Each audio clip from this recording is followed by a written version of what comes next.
ప్రార్థన చేసుకుందాం. పరిశుద్ధమైన దేవానైనా నీ కృప కలిగిన హస్తాలకు సంగముగా మమ్మల్ని భద్రపరచుకుంటున్నాం.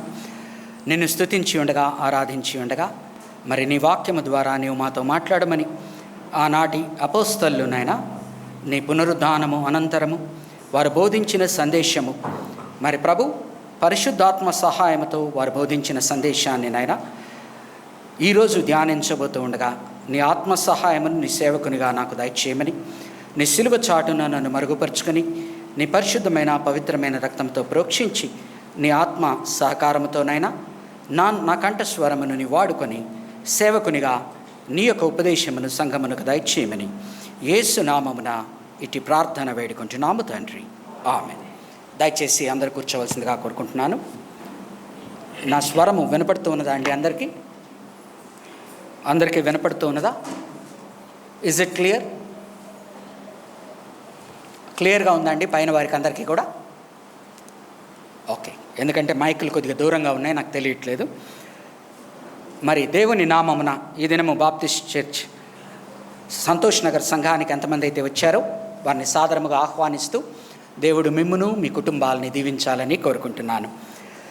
మరి ఈ దినము సందేశము మనం ఆలోచించిన ఎడల యేసు ప్రభు వారు తన ప్రాణమును మన కొరకు పెట్టి ఆయన పూడ్చబడి 3వ దినమున సజీవునిగా లేచినప్పుడు, ఆయన ప్రత్యక్షమైనప్పుడు ఎంతోమంది అది నమ్మలేకపోయారు. ఎందుకనగా ఆయన బ్రతికి ఉన్న సమయంలో ఎన్నోసార్లు చెప్పాడు తాను చనిపోవలసి ఉన్నదని, మన పాపముల కొరకు పూడ్చిపెట్టవలసి పడుతుందని, 3వ దినంన సజీవునిగా లేస్తాడని. అయినప్పటికీ ఎంతోమంది దాని విశ్వాసంతో స్వీకరించలేకపోయారు, అనుమానాలను వ్యక్తపరిచారు.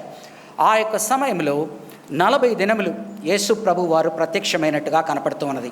మహిమగల శరీరముతో 40 దినములు తన శిష్యులకు కనపడినట్లుగా కనపడుతూ ఉన్నది.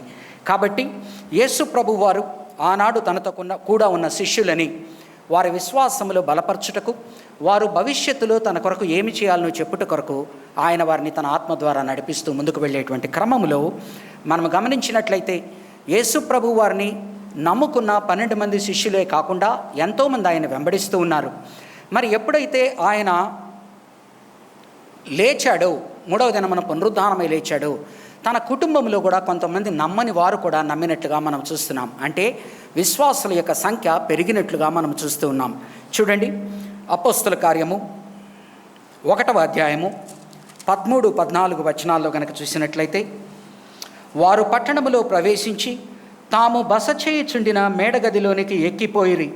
వారెవరనగా పేతురు, యోహాను, యాకోబు, ఆంద్రెయ, ఫిలిప్పు, తోమా, బర్తొలమయి, మత్తయి, ఆల్ఫయ కుమారుడుగు యాకోబు, జెలోతే అనబడిన సీమోను, యాకోబు కుమారుడుగు యూదా అనువారు. గమనించినట్లయితే 11 మంది యొక్క శిష్యులు, ఎవరైతే యూదా ఇస్కరియోతు తప్పిపోయాడు, మిగతా 11 మంది శిష్యుల గురించి మాట్లాడుతున్నాడు. వీరందరూ, వీరితో కూడా కొందరు స్త్రీలను, యేసు తల్లి అయిన మరియయు ఆయన సహోదరులను ఏక మనస్సుతో ఎడతెగక ప్రార్థన చేయించుండిరి. కాబట్టి యేసు ప్రభు పునరుద్ధానమైన సమయానికి తల్లి తనను వెంబడిస్తూ ఉన్నది, కానీ ఆయన తమ్ముళ్ళు అతన్ని వెంబడిస్తున్నట్టుగా మనకు కనిపించదు. కానీ ఎప్పుడైతే ఆయన పునరుద్ధానపరచబడ్డాడో, తన మహిమను బయలుపరుచుకున్నాడో, ఆయన యొక్క తమ్ముళ్ళు కూడా విశ్వసించినట్లు వీరు 120 మంది ఉన్నట్లుగా మనం గమనిస్తూ ఉన్నాం. వారు ఏమి చేస్తూ ఉన్నారో చూడండి, ఏక మనస్సుతో ఎడతెగక ప్రార్థన చేయుచుండిరి. కాబట్టి యేసు ప్రభు యందు విశ్వాసం ఉంచిన వారు, యేసు ప్రభు యందు విశ్వాసములు బలపడిన వారు ఏక మనస్సు కలిగి ఎడతెగక ప్రార్థిస్తూ ఉన్నారు.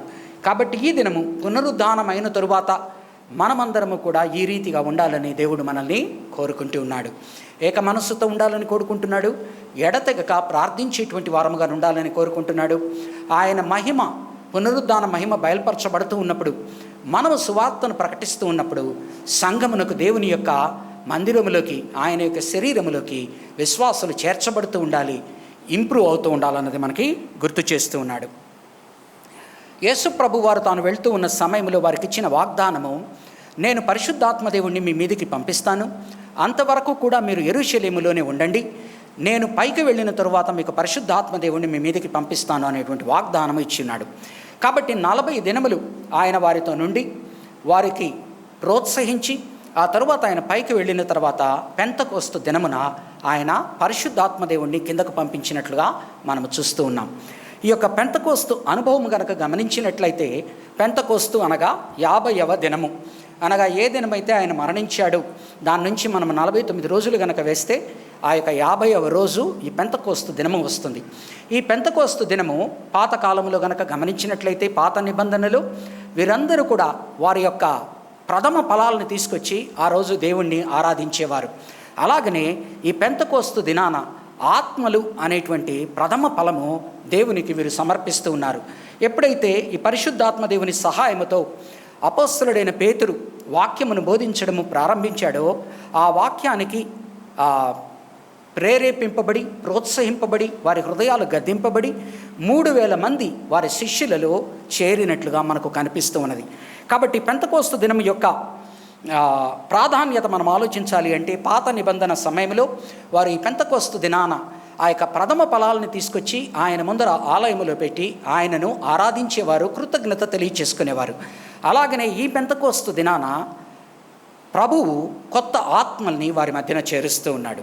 పైపెచ్చు మనం గమనించవలసింది కనుక గమనిస్తే, ఆ యొక్క బాబేలు గోపురము సమయంలో అన్ని తెగలు కూడా దేవునికి విరోధముగా ఉంటూ ఒక్క భాష కలిగిన వారై ఉండగా, బాబేలు గోపురము సమయంలో ప్రజలు వారిని వారు హెచ్చించుకుంటూ దేవుని మీదకి ఆ యొక్క గర్వము ప్రకటిస్తూ ఉన్నప్పుడు ఆయన వారిని చెల్లాచెదరు చేశాడు.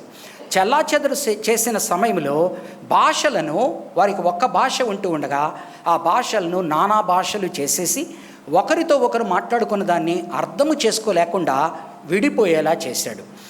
కానీ ఇప్పుడు పెంతకోస్తు దినమును కనుక చూస్తే, ఎక్కడెక్కడైతే ఇలాంటి విడిపోయిన జనాంగము, దూరదేశాలలో చెదరిపోయిన జనాంగములు యూదులు ఉన్నారో వారందరూ కూడా రకరకాల భాషలు మాట్లాడుతూ ఉన్నారు. కాబట్టి ఒకరి భాష ఒకరికి అర్థమయ్యేది కాదు. కానీ ఈ పెంతకోస్తు దినాన దేవుడు చేస్తూ ఉన్న పని ఏంటంటే, దూరదేశములలో ఎక్కడెక్కడైతే భక్తి గల యూదా ప్రజలు చెల్లాచెదరైపోయినారో, అన్య భాషలతో, రకరకాల భాషలతో మాట్లాడుతున్నాడో వారినందరినీ వారి ఒకరి భాషలు ఒకరికి అర్థమయ్యేలా చేసి ఏకపరిచినట్లుగా మనం చూస్తూ ఉన్నాం. కాబట్టి ఒకనాడు విభేదాలతో దేవునికి విరోధముగా నడుచుకొని విభేదాలతో విడిపోయిన ఆయన ప్రజలను ఈ దినము యేసు ప్రభు యందు ఆయన పునరుద్ధాన మహిమతో పరిశుద్ధాత్మ శక్తిని ఆయన కిందకు పంపించినప్పుడు వీరందరూ కూడా రకరకాల భాషలు మాట్లాడేవారు సైతము ఒక్కటిగా ఒక గొడుగు కిందకు వచ్చినట్లుగా మనం చూస్తున్నాం. కాబట్టి యేసు ప్రభు వారి యొక్క మరణ పునరుద్ధానాల యందు ఆయన వాగ్దానం ఇచ్చిన పరిశుద్ధాత్మ దేవుని ద్వారా జరిగేటువంటి గొప్ప కార్యాలని మరొకసారి మనకు గుర్తు చేస్తూ ఉన్నాడు. దీని ద్వారా ఈ దినం ఎంత ఆశీర్వాదకరమైన దినము అనేది మనము గుర్తు చేసుకోవాలి. కాబట్టి ఈ దినాన మనం గమనించినట్లయితే, పెంతకోస్తు అనుభవాన్ని గురించి కనుక మనం మాట్లాడుకుంటే, మొట్టమొదటి 13 వచనాల్లో 2వ అధ్యాయము, చదవబడిన 2వ అధ్యాయము 1 నుంచి 13 వచనాల్లో పెంతకోస్తు అనుభవం గురించి రాస్తూ ఉన్నాడు. ఆ పెంతకోస్తు అనుభవంలో 2వ వచనంలో కనుక చూస్తే, వారు శబ్దమును వింటూ ఉన్నారు. అది ఎలాంటి శబ్దము అంటే, ఆ యొక్క విస్తృతమైన ఉధృతమైన గాలి వస్తే ఏ విధమైన శబ్దమో ఆ గాలి వారు వింటూ ఉన్నారు, ఆ శబ్దము వారు వింటూ ఉన్నారు 2వ వచనములో. మరి 3వ వచనములో కనుక చూస్తే, అగ్ని నాలుకల వలె విభజింపబడి ఒక్కొక్కరి మీద వాలినట్లుగా మనం చూస్తున్నాం. అనగా వారు చెవులతో వింటూ ఉన్నప్పుడు పరిశుద్ధాత్మ దేవుణ్ణి వారు ఏ విధముగా వింటూ ఉన్నారంటే, ఒక ఉధృతమైన ఆ యొక్క విస్తృతమైన ఏ యొక్క గాలి వీస్తుందో ఆ శబ్దము, వైలెంట్ విండ్ ఏ విధముగా ఉంటుందో ఆ శబ్దము వారికి వినపడింది. చూచినప్పుడు కనుక గమనించినట్లయితే, అగ్ని జ్వాలల వలె ఆ యొక్క నాలుకల వలె ఒక్కొక్కరి మీదకి వచ్చినట్లుగా సైట్ రూపంలో కనిపిస్తూ ఉన్నది. స్పీచ్ రూపంలో కనుక గమనించినట్లయితే 4వ వచనంలో మనం చూస్తాము, వారు నానా భాషలతో మాట్లాడుతున్నట్టుగా చూస్తున్నాం. Spoken different languages. అలాగనే 5వ వచనంలో ఆడియన్స్ ఎవరయ్యా, ఈ పెంతకోస్తు అనుభవము వీరు అనుభవించినప్పుడు ఆ యొక్క శ్రోతలు ఎవరయ్యా, ఆడియన్స్ ఎవరయ్యా అని కనుక చూస్తే, భక్తిగల యూదులు ఎక్కడెక్కడైతే చెల్లాచెదరైపోయి ఉన్నారో యూదయాకు వారు 3 సార్లు వస్తారు. అనగా ఆ పస్కా పండగ దినమున, పెంతకోస్తు పండగ దినమున, అలాగనే పర్ణశాలల పండగ దినమున, ఈ 3 దినములు అనగా డే ఆఫ్ అటోన్మెంట్ కూడా జరుగుతుంది. ఆ సుక్కోతు 7వ నెలలో, వారి 7వ నెలలో జరిగేదానిలో ఈ 3 సమయాలలో వారి ప్రజలు యెరూషలేములో ఉంటారు. కాబట్టి ఈ చెల్లాచెదరైపోయిన జనాభా అంతా కూడా ఈ పెంతకోస్తు దినమున అక్కడ ఉన్నారు. వారి మధ్యన ఈ యొక్క పరిశుద్ధాత్మ దేవుని యొక్క కార్యము జరుగుతూ ఉన్నది. సౌండ్ గనక చూస్తే ఆ యొక్క వైలెంట్ విండ్ లాగా ఉన్నది. సైట్ గనక చూస్తే అగ్ని నాలుకల వలె ఒక్కొక్కరి మీదకి వచ్చినట్లుగా కనపడుతూ ఉన్నది. వారి స్పీచ్ గనక చూస్తే they are speaking in different tongues. అలాగనే ఆడియన్స్ ఎవరయ్యా అని చూస్తే దేవుని యందు భయభక్తులు కలిగిన వారంట. వారు యూదయ మతమునకు సంబంధించి దేవుని యందు భయభక్తులు గల వారు ఎవరైతే ఉన్నారో వారిలో మతము వారు ఉన్నారు, మత వృష్టులు ఉన్నారు అని రాయబడుతుంది. అంటే ప్రోజిలైట్స్ ఎవరైతే అన్యులయ్యుండి యూదా మతమును స్వీకరించారో వారి మీద వారు కూడా దానిని చూడగలిగారు, వాటిని అనుభవించగలిగారు. అనగా దేవుని యందు ఎవరైతే ఉన్నారో వారందరూ అక్కడ ఉన్నారు. వారు నిజమైన తండ్రి అయిన దేవుణ్ణి కొలుస్తున్నారు, కానీ ఇంకా యేసు ప్రభువును వారు తెలుసుకోలేదు. కానీ ఈ పరిశుద్ధాత్మ దేవుని యొక్క శక్తి కిందకు వచ్చినప్పుడు వీరు నానా భాషలతో మాట్లాడుతూ ఉన్నప్పుడు అక్కడున్న శ్రోతలందరూ వింటూ ఉన్నారు. వారిలో దే ఆర్ సర్ప్రైజ్డ్. వారి యొక్క ఆశ్చర్యం ఏంటి అంటే, వీరు మన మధ్యన ఉన్న గలిలయులు కదా. గలిలయ వారికి వేరే డయలెక్ట్ ఉంటుంది, అనగా ఒక యాస ఉంటుంది. వారు పెద్ద చదువుకున్న వారు car.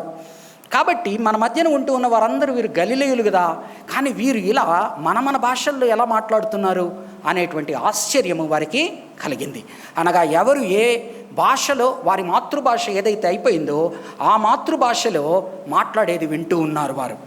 They were surprised because ఇంత సింపుల్ గెలీలియన్స్ అయిన వారు, చదువు రాని వారు ఎలాగన మన భాషలతో మాట్లాడుతున్నారు, జ్ఞానముతో మాట్లాడుతున్నారు. సెర్మాన్, వారు ఇస్తూ ఉన్న సెర్మాన్ అనగా వారు ఇస్తున్న ఉపదేశం ఏంటి అంటే చూడండి, 11వ వచనములో, 2వ అధ్యాయము 11వ వచనము, వీరు మన భాషలలో దేవుని గొప్ప కార్యములు వివరించుట వినుచున్నామని చెప్పుకొనిరి. సెర్మాన్ ఉపదేశం ఏంటి అంటే వారు మాట్లాడుతున్న మాటలు ఏంటంటే దేవుని యొక్క గొప్ప కార్యాలని చాటుతూ ఉన్నారు. కాబట్టి ఎప్పుడైతే పరిశుద్ధాత్మ దేవుని యొక్క శక్తి పొందుకుంటామో మనకు దేవుడు వాక్శక్తి ఇస్తాడు, దేవుని యొక్క అద్భుత కార్యాలని వివరించేటట్టుగా ఉంటాడు. అనగా పరిశుద్ధాత్మ శక్తి తండ్రి అయిన దేవుని తెలుసుకున్న వారిని, వారికి కుమారుణ్ణి పరిచయం చేస్తున్నాడు. ఎవరైతే తండ్రి అయిన దేవుణ్ణి సృష్టికర్తగా ఆరాధించని వారు ఉన్నారో వారికి సైతము యేసు ప్రభు దేవుడని ప్రకటించేటువంటి రీతిగా అద్భుతాలు మాట్లాడుతున్నారు. కాబట్టి పరిశుద్ధాత్మ దేవుడు శక్తి ఏమై ఉంటుంది అంటే నానా భాషలు అంటున్నాడు. ఆ భాషలకు మనం అర్థం చేసుకోవాల్సింది ఈరోజు ఏంటి అంటే, మనకు చాలాసార్లు ఈరోజు ఎవరైతే అన్య భాషలలో మాట్లాడతారో వారి మీద పరిశుద్ధాత్మ నింపుదల అభిషేకం ఉన్నది అని పెంటకోస్టల్స్ నమ్ముతూ ఉన్నారు. కానీ మనం అర్థం చేసుకోవలసినది, కొత్త నిబంధనలో లూకా సువార్తలో లూకా భక్తుడు పరిశుద్ధాత్మ దేవుని యొక్క శక్తిని గురించి ఏ విధముగా మాట్లాడుతున్నాడు అంటే, ఈ యొక్క సువార్త యూదయాలో మొదలుకొని యెరూషలేములో మొదలుకొని సమరయకు ఆ తరువాత అన్ని దేశములకు విస్తరిస్తుంది అని చెప్తున్నాడు. కాబట్టి మొట్టమొదటగా ఈ యొక్క 3,000 మంది ఎప్పుడైతే పెంతెకోస్తు దినాన రక్షింపబడ్డారో అక్కడ 3,000 మంది యూదులే ఉన్నది. కాబట్టి యూదుల మధ్యన ఆ యొక్క అన్య భాషలు మాట్లాడుతూ ఉన్నప్పుడు ఆ 3,000 మంది ఎవరైతే రక్షింపబడ్డారో వారు సైతము పరిశుద్ధాత్మ శక్తితో అన్య భాషలు మాట్లాడడం ప్రారంభించారు. దాని ద్వారా లూకా భక్తుడు తెలుపుతూ ఉన్నది ఏంటి అంటే, దేవుడు ఏ పరిశుద్ధాత్మ దేవుణ్ణి అయితే ఇస్తాను అని వాగ్దానము చేశాడో ఆ వాగ్దాన అనుసారముగా యూదులకు అందరికీ కూడా పరిశుద్ధాత్మ వరమును ఇచ్చాడు. ఆ తరువాత మనం 7వ అధ్యాయంలో 8వ అధ్యాయంలో చూసినట్లయితే మనము సమరయుల మధ్యన సువార్త జరిగినట్లుగా చూస్తాం. 8వ అధ్యాయంలో సమరయుల మధ్యన సువార్త జరిగినప్పుడు ఫిలిప్పు అనేటువంటి భక్తుడు వెళ్ళి అక్కడ సువార్తను బోధించినప్పుడు అక్కడ వారందరూ నమ్ముతారు. ఎప్పుడైతే యోహాను, పేతురు వెళ్ళి వారి మీద చేతులుంచి ప్రార్థిస్తారో వారు కూడా భాషలతో మాట్లాడడం ప్రారంభిస్తారు. అనగా ఏం చెప్తున్నాడు అంటే, యూదులకు మాత్రమే పరిశుద్ధాత్మ దేవుడు ఇవ్వబడలేదు, సమరయులకు సైతము పరిశుద్ధాత్మ దేవుడు ఇవ్వబడ్డాడు అని లూకా భక్తుడు చెప్తున్నాడు. నెక్స్ట్ మనం గమనించినట్లయితే 10వ అధ్యాయంలో పేతురు వెళ్ళి ఎప్పుడైతే కొర్నేలి ఇంటిలో వాక్యమును బోధిస్తాడో అప్పుడు ఆ కొర్నేలి అతనితో పాటు రక్షణ పొందిన వారందరూ కూడా అన్య భాషలతో మాట్లాడినట్టుగా మనము చూస్తాం. అనగా అన్యులకు సైతము పరిశుద్ధాత్మ దేవుడు ఇవ్వబడ్డాడు అని చూపుతూ ఉన్నాడు. కాబట్టి అన్య భాషలు మాట్లాడుట అనేదానికి గల అర్థం ఏంటంటే, ఆ యొక్క పాత నిబంధన నుంచి కొత్త నిబంధన వరకు ఏదైతే పరిశుద్ధాత్మ దేవుడు మీకు ఇవ్వబడతాడు అంత్య దినముల్లో అని చెప్తున్నాడో అది దేవునిని అంగీకరించిన ప్రతి ఒక్కరి మీద, వారు యూదులేగామి, వారు అన్యులేనేమి, వారు సమరయులేనేమి అంటే మిశ్రిత జనాంగమే కానీ, ఆ తర్వాత మనము 18వ అధ్యాయంలో చూస్తాం. అపోస్తల కార్యము 18వ అధ్యాయంలోను 19వ అధ్యాయంలోనూ ఒక 8 మంది బాప్తిజమం ఇచ్చి యోహాను బాప్తిజమం మాత్రమే పొందుకొని ఉంటారు, కానీ యేసు ప్రభువు నామమున బాప్తిజమము తీసుకొని ఉండరు. ఎప్పుడైతే అపోస్తలుడైన పౌలు వారికి వాక్యము బోధిస్తాడో అప్పుడు వారు యేసు ప్రభువు నామమున బాప్తిజమము తీసుకుంటారు. తీసుకున్నప్పుడు వారు కూడా అన్య భాషల్లో మాట్లాడినట్టుగా మనం చూస్తాం. కాబట్టి దయచేసి ఈరోజు మనం ఈ సిద్ధాంతాన్ని అర్థం చేసుకోవాలి. ఇది పుల్పిట్ నుంచి ఎన్నోసార్లు చెప్పడం జరిగినది, మరొకసారి గుర్తు చేస్తున్నాను. పరిశుద్ధాత్మ దేవుని ద్వారా నింపబడ్డము అంటే ఈనాడు భాషలు మాట్లాడడం కాదు. భాషలు మాట్లాడడం అనేది బహుశా కొంతమందికి అది వరముగా ఇవ్వబడిందేమో, కానీ అందరికీ కాదు. కాబట్టి ఆయన పరిశుద్ధాత్మ దేవుడు మన మీదికి వచ్చినప్పుడు భాషలు మాట్లాడతారు అనేది ఆదిమ సంఘానికి సంబంధించినది. అనగా ఆదిమ సంఘముతో చెప్తున్నాడు, ఎవరెవరైతే యేసు ప్రభువును అంగీకరిస్తారో వారు యూదులేనేమి, అన్యులేనేమి, సమరయులేనేమి, ఎవరైనానేమి వారికి పరిశుద్ధాత్మ దేవుడు వరముగా ఇవ్వబడతాడు. కాబట్టి ఈ దినము ఎవరైనా మనతో పెంతెకోస్తు సంబంధించిన వారు చాలాసార్లు బోధిస్తూ ఉంటారు. ఏమనంటే భాషలు మాట్లాడడం అనేది పరిశుద్ధాత్మ దేవునితో నింపబడుటకు నిదర్శనము. కాబట్టి నీవు భాషలతో మాట్లాడకుండిన ఎడల పరిశుద్ధాత్మ దేవుని నింపుదల నీ మీద లేదు, బాప్తిజము నీ మీద లేదు అని మాట్లాడుతూ ఉంటారు. పైపెచ్చు కొంతమంది టంగ్స్ అనగా ఈ భాషలను ఇలాగొన మాట్లాడాలి అని కోచింగ్ ఇస్తూ ఉంటారు. నువ్వు ఇలా మాట్లాడని. ఇదంతా కూడా వాక్యానుసారమైనది కాదని గుర్తు చేస్తున్నాను. అన్య భాషలు మాట్లాడడము అనేది బహుశా అది ఒక వరము. అది ఆదిమ సంఘముతో బహుశా అంతమైపోయి ఉండవచ్చు. లేకపోతే ఈనాడు ఎవరైనా కొంతమంది మాట్లాడుతూ ఉన్నారు అంటే అది దేవుడు ప్రత్యేకముగా నిర్దిష్టమైన కొంతమందికి ఇచ్చిన వరమే, కానీ అది అందరికీ సంబంధించినది కాదని మనము గుర్తెరగాలి. కాబట్టి పరిశుద్ధాత్మ దేవునితో నింపబడుట అంటే ఆనాడు కొర్నేలీకి ఆయన వారికి పరిశుద్ధాత్మ దేవుడు వారి మీదకి వచ్చాడో అన్యులైన నీవు నేను కూడా కొర్నేలీలో ఉన్నాము. కాబట్టి మనందరికీ కూడా ఆయన పరిశుద్ధాత్మ దేవుణ్ణి ఇచ్చి ఉన్నాడు. కాబట్టి ఈ దినము మనము భాషలతో మాట్లాడతామా లేదా అన్నది పరిశుద్ధాత్మ దేవునికి నిదర్శనము కాదు, కానీ ఆయన సువార్తను ప్రకటిస్తున్నామా లేదా, ఆయన అద్భుతాలని, ఆయన యొక్క గొప్ప కార్యాలని మనము వాక్శక్తితో చాటుతున్నామా లేదా అన్నది మనము ముఖ్యమని గుర్తు చేస్తున్నాను. ఇలా మాట్లాడుతున్న సమయంలో పెంతెకోస్తు అనుభవములో కొంతమంది వీరిని సందేహించారు. 13వ వచనంలో కనుక చూస్తే వారికి అర్థం కాల, వీరు భాషలు మాట్లాడుతుంటే వారు అంటున్నారు, వీరు తాగి ఉన్నారు అంటున్నారు. అర్థము కాని దాన్ని మనం ఏమంటాము, వాడు పిచ్చి పట్టింది, లేకపోతే వాడు తాగి మాట్లాడుతున్నాడు, వాడి మనసు లేదు. ఇలా వారు తాగి ఉన్నారు అని మాట్లాడుతున్నప్పుడు అపోస్తలుడైన పేతురు, అయ్యా ఇంకా 9 గంటలు అయినది, ఎవ్వరూ తాగలేదు, ఇది ఏంటి అంటే అని చెప్పి ఆయన పేతురు వివరణనిస్తున్నాడు. నాకు ఇంకొద్దిగా పెంచుతారా, అడ్డం ఉంది, కొద్దిగా పెంచండి. పేతురు ఇస్తూ ఉన్న వివరణను కనుక గమనించినట్లయితే 14వ వచనం నుంచి 21వ వచనం వరకు కూడా వివరణను దయచేస్తున్నాడు. ఏం మాట్లాడుతున్నాడంటే, అయ్యా ఈ పరిశుద్ధాత్మ దేవుడు అనేది, జాగ్రత్తగా వినండి, ఈ పరిశుద్ధాత్మ దేవుడు అనేది ఈరోజు మాట్లాడిన మాట కాదయ్యా. ఒకనాడు పాత నిబంధన గ్రంథములో యావేలు ప్రవక్త ఏదైతే అంత్యకాలములో ఆఖరి రోజులలో ఆ యొక్క పరిశుద్ధాత్మ దేవుణ్ణి ఇస్తానని మాట్లాడి ఉన్నాడో, యావేలు గ్రంథము 2వ అధ్యాయము 28 నుంచి 32 వరకు ఏదైతే మాట్లాడి ఉన్నాడో, ఒకనాడు మీరందరూ భాషలు మాట్లాడుతురు అని ఏదైతే మాట్లాడాడో, మీ మీదికి పరిశుద్ధాత్మ దేవుడు వచ్చును, మీరు దర్శనాలను చూస్తురు, కలలు కందురు, మీ యవ్వనస్తులు, మీ పిల్లలు, మీ వృద్ధులు అందరూ కూడా ఇలాగన చేద్దురు అని ఏదైతే చెప్పబడిందో ఈనాడు అది జరుగుతుందయ్యా అంటున్నాడు. కాబట్టి పరిశుద్ధాత్మ దేవుని యొక్క వరము పాత నిబంధనానుసారముగా యావేలు ప్రవక్త యొక్క ప్రవచనము నెరవేరుట అని పేతురు చూపిస్తున్నాడు. గమనించండి, జాగ్రత్తగా వినండి. ఈరోజైతే మనము డైరెక్ట్గా అపోస్తలుడైన పౌలు నుంచి కొన్ని వాక్య భాగాలు తీసుకొని యేసు ప్రభువు రక్షకుడు అని అంటాం. పరిశుద్ధాత్మ దేవుని గురించి అపోస్తలుడైన పౌలు ఏం చెప్పాడో చెప్పి ఇది పరిశుద్ధాత్మ దేవుడయ్యా అని మాట్లాడతాం. కానీ ఆ రోజు వారికి అపోస్తులకు వారి చేతుల్లో పాత నిబంధన గ్రంథము మాత్రమే ఉన్నది. కాబట్టి పాత నిబంధన గ్రంథము నుంచి యేసు ప్రభువని, దేవుడని, రక్షకుడని వారు చూపుతూ ఉన్నారు. కాబట్టి పరిశుద్ధాత్మ దేవుని గురించి వారు మాట్లాడేటప్పుడు కానీ యేసును ప్రభువుగా, రక్షకునిగా, దేవునిగా చూపేటప్పుడు వారి దగ్గర చేతిలో ఉన్నది పరిశుద్ధ గ్రంథము మాత్రమే, అనగా పాత నిబంధన గ్రంథము. కాబట్టి ఆ పాత నిబంధన గ్రంథము నుంచే వారు ప్రూఫ్స్ తీసుకొని మాట్లాడుతున్నారు. కాబట్టి ఆ పాత నిబంధన గ్రంథము నుంచి యావేలు ప్రవక్త ఏ మాటలు అయితే మాట్లాడారో 2వ అధ్యాయము 28 నుంచి 32 వరకు వాటిని తీసుకొని, అయ్యా యావేలు ప్రవక్త యొక్క ప్రవచనానుసారముగా ఆయన ఏ పరిశుద్ధాత్మ దేవుణ్ణి అయితే ఇస్తానని చెప్పాడో ఆ పరిశుద్ధాత్మ దేవుణ్ణి మనమందరిని ఇచ్చున్నాడయ్యా అని పేతురు వారికి వివరిస్తూ ఉన్నాడు, ప్రూవ్ చేస్తూ ఉన్నాడు. రెండవదిగా గనక గమనించినట్లయితే పాత నిబంధనకు నూతన నిబంధనకు మధ్యన ఉన్న బాప్తిజమం ఇచ్చి యోహాను ఉన్నాడు కదా, బాప్తిజమం ఇచ్చి యోహాను సైతము పరిశుద్ధాత్మ దేవుని గురించి బోధించి ఉన్నాడు. ఏమంటున్నాడు? నేను ఈ దినము నీటితో మీకు బాప్తిజమం ఇస్తూ ఉన్నాను.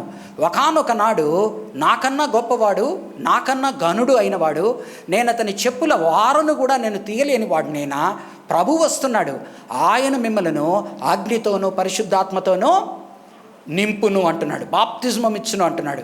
కాబట్టి ఇప్పుడు జరుగుతూ ఉన్నది ఏంటంటే, నాట్ ఓన్లీ పాత నిబంధనలో ఏదైతే యావేలు ప్రవచనం చేశాడో అది మాత్రమే కాక, పాత నిబంధనకు నూతన నిబంధనకు మధ్యన ఉన్న ప్రవక్తగా నిలబడిన బాప్తిజమం ఇచ్చి యోహాను బాప్తిజమం ఇస్తూ ఉన్న సమయంలో, నేను మీకు నీటితో బాప్తిజమం ఇచ్చుచున్నాను, కానీ భవిష్యత్తులో ఒకడొచ్చుచున్నాడు, అతను మీకు అగ్నితోనూ పరిశుద్ధాత్మ దేవునితోనూ బాప్తిజమం ఇస్తాడంటున్నాడు. లూకాసు వార్త 3వ అధ్యాయము 16 నుంచి 17 వచనాల్లో. కాబట్టి యోహాను బాప్తిజం ఇచ్చి యోహాను యొక్క ప్రవచనకు అనుసారముగా దాని యొక్క నింపుదలగా, అనగా దాని ఫుల్ఫిల్మెంట్గా మాట్లాడుతూ ఉన్నాడు. మూడవదిగా కనుక గమనించినట్లయితే యేసు ప్రభువు వారు వాగ్దానం ఇచ్చాడు. మొట్టమొదటగా యావేలు ప్రవచనాన్ని ఇది నెరవేరుస్తూ ఉంటే, బాప్తిజమం ఇచ్చి యోహాను యొక్క ప్రవచనాన్ని నెరవేరుస్తూ ఉంటే, యేసు ప్రభు వారు సైతము ఆయన ఒక వాగ్దానము చేశాడు. ఏమని చేస్తున్నా అంటే, లూకాసు వార్త 24వ అధ్యాయము 49వ వచనం కనుక చూస్తే, 24వ అధ్యాయము 49వ వచనంలో కనుక చూస్తే ఆయన అంటున్నాడు, నేను మీకు వాగ్దానము చేసిన పరిశుద్ధాత్మ దేవుణ్ణి నేను మీ మీదకి పంపుదును అంటున్నాడు. అలాగనే యోహాను సువార్త 14వ అధ్యాయము 16వ వచనం కనుక చూస్తే, నేను తండ్రి యొద్దకు వెళ్ళనంత వరకు నేను మీకు పరిశుద్ధాత్మ దేవుణ్ణి ఇవ్వలేను, నేను తండ్రి దగ్గరికి వెళ్ళిన తర్వాత పరిశుద్ధాత్మ దేవుణ్ణి మీ కొరకు పంపిస్తాను అని యోహాను ఆయన స్పిరిట్ ఆఫ్ ట్రూత్ అంటున్నాడు. ఆయన సత్యవర్తనుడైన, సత్యము చెప్పేటువంటి ఆత్మను నేను మీ మీదకి పంపిస్తాను అని వాగ్దానం ఇస్తున్నాడు. అలాగనే అపోస్తుల కార్యము 1వ అధ్యాయము 4వ వచనం కనుక చూస్తే మన ఎదురుగా ఉన్నది చూడండి. ఆయన వారిని కలిసికొని ఇలాగో ఆజ్ఞాపించెను, మీరు యెరూషలేము నుండి వెళ్ళక నా వలన వినిన తండ్రి యొక్క వాగ్దానము కొరకు కనిపెట్టుడి. యోహాను నీళ్లతో బాప్తిజమము ఇచ్చెను గాని కొద్ది దినములలోగా మీరు పరిశుద్ధాత్మలో బాప్తిజమము పొందుదురు అనెను. కాబట్టి ఏ బాప్తిజమం అయితే పరిశుద్ధాత్మ బాప్తిజమం అనబడుతూ ఉన్నదో, అది ఎవరైతే యేసు నామమున బాప్తిజమము తీసుకొని ఉన్నారో, యేసు పునరుద్ధానుడైన తరువాత, ఆయన మహిమగల శరీరంతో అధిరోహణుడైన తరువాత, ఆయన తండ్రి దగ్గర నుంచి ఆయన తండ్రి కలిసి పంపిస్తున్న పరిశుద్ధాత్మ దేవుని యొక్క శక్తి. కాబట్టి ఈ దినము పరిశుద్ధాత్మను మనము పొందుకోవాలంటే మనము చేయవలసిన పనులు ఏంటి? పరిశుద్ధాత్మ దేవుణ్ణి మనము పొందుకోవాలంటే చేయవలసిన పనులు ఏంటి? చూడండి, లూకాసు వార్త 24వ అధ్యాయము, లూకాసు వార్త 24వ అధ్యాయము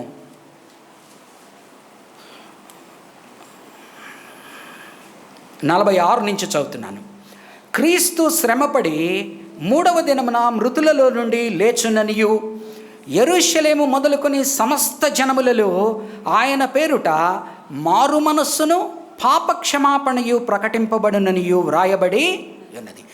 కాబట్టి ఆయన చనిపోవుట ద్వారా, ఆయన పూడ్చబడుట ద్వారా, ఆయన లేచుట ద్వారా దీని యందు విశ్వాసము ప్రకటించిన వారికి ఆయన మారు మనస్సు, మనలో మారు మనస్సు కలుగుతుంది, పాపక్షమాపణ ప్రకటింపబడినని. ఈ సంగతులన్నిటికీ మీరే సాక్షులు. ఇదిగో నా తండ్రి వాగ్దానము చేసినది మీ మీదికి పంపుచున్నాను, మీరు పైనుండి శక్తి పొందు వరకు పట్టణములో నిలిచియుండుడని వారితో చెప్పాను. కాబట్టి పరిశుద్ధాత్మ నువ్వు పొందుకోవాలి అంటే యేసు ప్రభువుని రక్షకునిగా అంగీకరించవలసి ఉన్నది. నీ యొక్క పాత జీవితం నుంచి నీవు మారు మనస్సు పొంది దేవుని వైపు తిరగవలసి ఉన్నది. నీ యొక్క పాపములకు ఆయన శిలువ మీద శిక్షను అనుభవించాడనే సత్యాన్ని నీవు అర్థం చేసుకొని ఆయనను అంగీకరించినప్పుడు, ఆయన నామమున బాప్తిజమము తీసుకున్నప్పుడు నీకు పరిశుద్ధాత్మ దేవుని యొక్క బాప్తిజమము ఉంటుంది. కాబట్టి పరిశుద్ధాత్మ దేవుని నువ్వు పొందుకోవాలి అంటే యేసు ప్రభువుని విశ్వాసముతో రక్షకునిగా అంగీకరించాలి. యేసు ప్రభువు నామమున బాప్తిజమము తీసుకోవాలి. తీసుకున్నప్పుడు చూడండి, అపోస్తల కార్యము 2వ అధ్యాయము 38వ వచనం చదువుతున్నాను. పేతురు, మీరు మారు మనస్సు పొంది పాపక్షమాపణ నిమిత్తము ప్రతివాడు యేసుక్రీస్తు నామమున బాప్తిజమము పొందుడి, అప్పుడు మీరు పరిశుద్ధాత్మ అను వరము పొందుదురు. ఈ వాగ్దానము మీకును మీ పిల్లలకును దూరస్తులందరికీ అనగా ప్రభువైన మన దేవుడు తన యొద్దకు పిలిచిన వారికి అందరికీ చెందునని వారితో చెప్పాను. కాబట్టి ఈ దినము పరిశుద్ధాత్మ దేవుణ్ణి మనము పొందుకోవాలి అంటే యేసు ప్రభువును రక్షకునిగా అంగీకరించవలసి ఉన్నది. ఆయన నామమున బాప్తిజమము తీసుకోవలసి ఉన్నది. అప్పుడు యేసు ప్రభువు తండ్రి కలిసి మనకు పరిశుద్ధాత్మ దేవుణ్ణి దయచేస్తాడు. ఆ పరిశుద్ధాత్మ సహాయంతో ఏమి జరుగుతున్నదండి చూడండి, యావేలు చెప్పిన మాటలు. ఇప్పుడు అపోస్తల కార్యము 2వ అధ్యాయము 21వ వచనం చదువుతున్నాను. అప్పుడు ప్రభువు నామమును బట్టి ప్రార్థన చేయు వారందరూ రక్షణ పొందుదురు. ఎవరెవరైతే ప్రభువు నామమును బట్టి ఆయన నామమును ఒప్పుకుంటారో, ఆయన యందు విశ్వాసం ఉంచుతారో వారు రక్షింపబడతారు. కాబట్టి ఈ దినము సంఘమంతటితో అతను మాట్లాడుతూ ఉన్నది, యేసు ప్రభువును కనుక నీవు రక్షకునిగా అంగీకరించకుండా ఉంటే యేసు ప్రభువును రక్షకునిగా అంగీకరించు. యేసు ప్రభువు నామమును నువ్వు బాప్తిజమము తీసుకోకుండా ఉంటే మారు మనస్సు పొంది పాపక్షమాపణ నిమిత్తం ఆయన అంగీకరించి బాప్తిజమపు అనుభవంలోకి రా. అప్పుడు పరిశుద్ధాత్మ దేవుడు అనే వరము నీకు ఇవ్వబడతాడు. అది పరిశుద్ధాత్మ దేవుని బాప్తిజమము. కాబట్టి అది నీ జీవితంలో జరగాలని ఆయన కోరుకుంటున్నాడు. పేతురు ఈ వివరణను ఇచ్చిన తరువాత పేతురు ఒక సందేశాన్ని ఇస్తూ ఉన్నాడు. చూడండి, 22 నుంచి 24 వచనాలు. అపోస్తల కార్యము 2వ అధ్యాయము 22 నుంచి 24 వచనాలు చదువుతున్నాను. 22 నుంచి 24. ఇజ్రాయేలు వారలారా, ఈ మాటలు వినుడి. దేవుడు నజరేయుడగు యేసు చేత అద్భుతములను మహత్కార్యములను సూచక క్రియలను మీ మధ్యన చేయించి ఆయనను తన వలన మెప్పు పొందిన వానిగా మీకు కనపరచెను. ఇది మీరే ఎరుగుదురు. మొట్టమొదటిగా ఏమంటున్నాడంటే యేసు ప్రభువు తన అద్భుత కార్యాల ద్వారా తనని తాను బయలుపరుచుకున్నాడు. సూచనలు చేయటం ద్వారా తనని తాను బయలుపరుచుకున్నాడు. కాబట్టి ఆనాడు యేసు ప్రభు వారు ఏ అద్భుత కార్యాలు చేశారో ఈనాటికి విశ్వాసము గలవారు యేసు నామమున ప్రార్థించినప్పుడు అవి జరుగుతాయి అని మనకు మాట ఇస్తూ ఉన్నాడు. ఆనాడు ఆయన స్వస్థతనిచ్చాడు. ఎంతోమంది అస్వస్థతతో నుంటూ ఉంటే స్వస్థతనిచ్చాడు. ఎంతోమంది దెయ్యాలు పట్టిన వారు ఉంటే వారిని దెయ్యాలు వదలగొట్టి వారిని స్వస్థపరిచాడు. ఎంతోమంది వారి కుటుంబాలు విచ్ఛిన్నమై, అనగా వారిలో ఆ యొక్క దాన్ని ఏమంటారు, కుష్ఠరోగము ద్వారా, రక్తస్రావము ద్వారా, రకరకాల రీతుల వలన వారు అవుట్ క్యాస్ట్ అయిపోయినారు. అనగా వారు సంఘానికి దూరముగా, సమాజానికి దూరముగా వెళ్ళిపోయినారు. వారినందరినీ కూడా ఆయన తాకి స్వస్థపరిచి సమాజంలోకి చేర్చాడు. అలాగనే చనిపోయిన వారిని సైతం, లాజర్నేనేమి, ఆ యొక్క నైను విధవరాలు యొక్క కుమారుణ్ణే కానీ వీరినందరినీ లేపినట్టుగా మనం చూస్తున్నాం.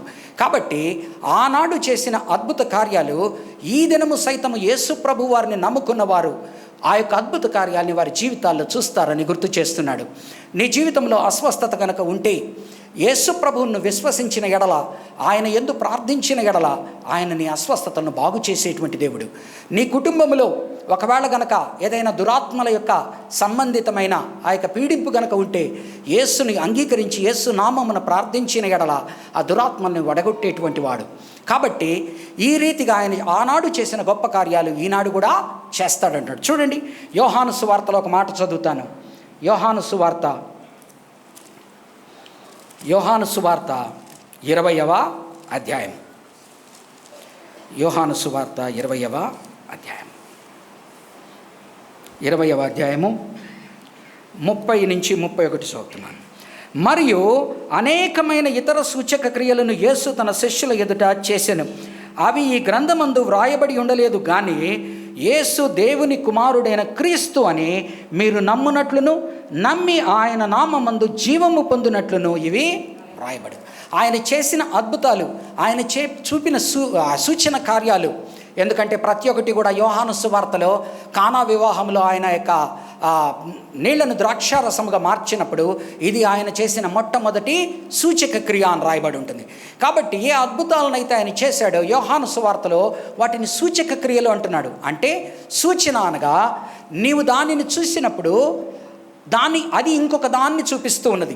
కాబట్టి ఆయన ఒక గొప్ప కార్యము చేసినప్పుడు ఆయన దేవుడని తనను తాను బయలుపరుచుకుంటున్నాడు, ఆయన మెస్సయ్య అని బయలుపరుచుకుంటున్నాడు, రక్షకుడని బయలుపరుచుకుంటున్నాడు.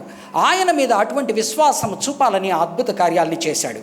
కాబట్టి ఈ దినము ఆయన మీ జీవితంలో ఇంకా యేసు ప్రభువు నమ్ముకోనప్పుడు సైతము యేసు నామమును ఎవరన్నా ప్రార్థించినప్పుడు నీ జీవితంలో అద్భుత కార్యాలు జరుగుతూ ఉంటే దాని ద్వారా ఆయన ఏమి చూపుతున్నాడంటే నీవు యేసుని రక్షకునిగా దేవునిగా నమ్ముకుని ఆయన కట్టుబడి ఉండమని అడుగుతున్నాడు.